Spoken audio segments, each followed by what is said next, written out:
by lunchtime today. Let's go to Irish commentator Malachy Steenson on all of this. Malachy, good morning to you. Happy St. Patrick's Day.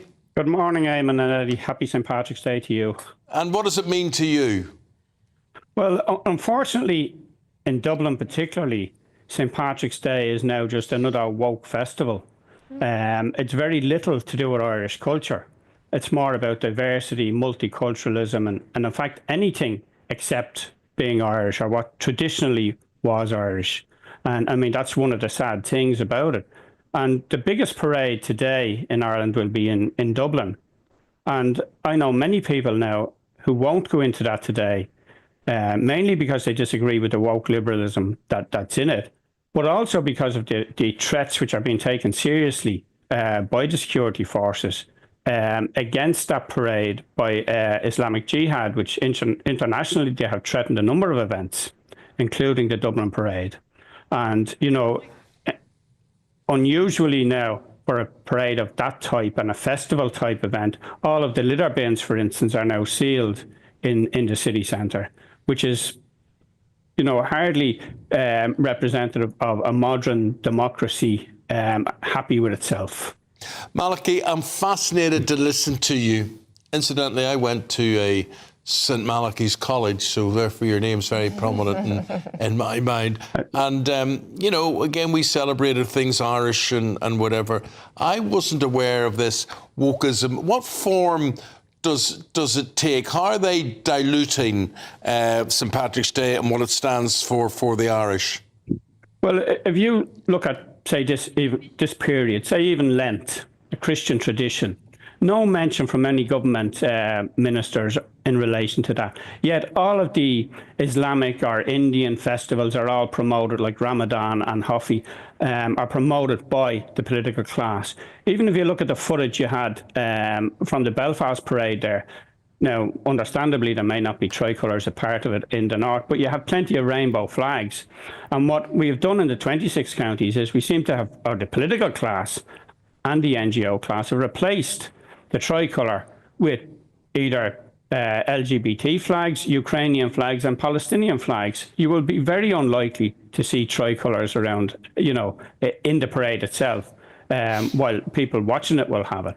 But, you know, just listening to your previous commentator there about Keir Starmer and him being a shapeshifter, we have many shapeshifters over in this country. I think every member of the political class is a shapeshifter, because all of the things that we've been saying for the past 2.5 years on your programme and on Martin's programme and internationally, because we're barred from discussing any of these topics on national radio or TV in Ireland.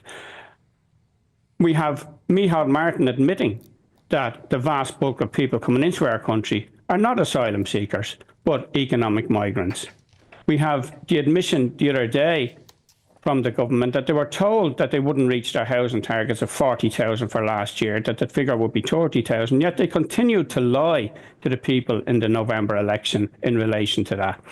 We have the government now admitting that the vast bulk of people applying for asylum in this country are not coming from war-torn anywhere, but are simply hopping on a boat to Larne from Stranraer, or hopping on a plane to Belfast and sauntering down on a train over the border.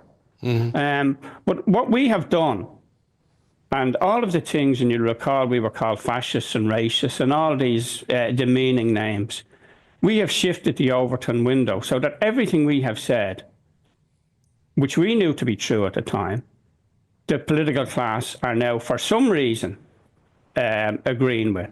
We have the huge increase in knife crime in all of our cities.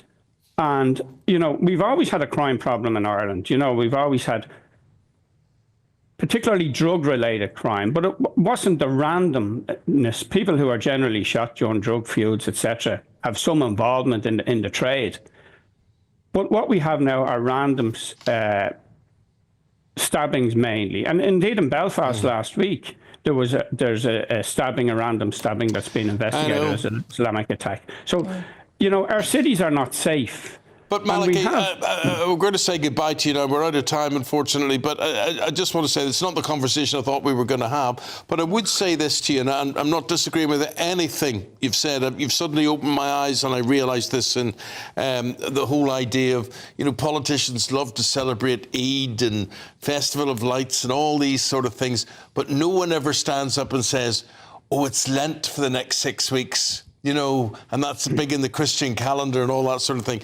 If you do want... Although surprisingly, Eamon, on Ash Wednesday, there were a number of politicians, particularly those who appeared on media, seem to have gone into the makeup department and got extra ashes on their forehead just for the programme, people who go to neither church nor chapel most of the time. OK. Well, look, listen, kid, Mille Fáilte, have a lovely day, stick with your family, drown your shamrock, do whatever you're going to do. But good talking to you, Malachy. We used the dispensation today, Eamon. You're right, dispensation. Thanks, mate. Thank you very much. Thanks, indeed. Eamon. Thanks, Ellie. Thanks, Malachy. Happy St. Patrick's Day. The same to you.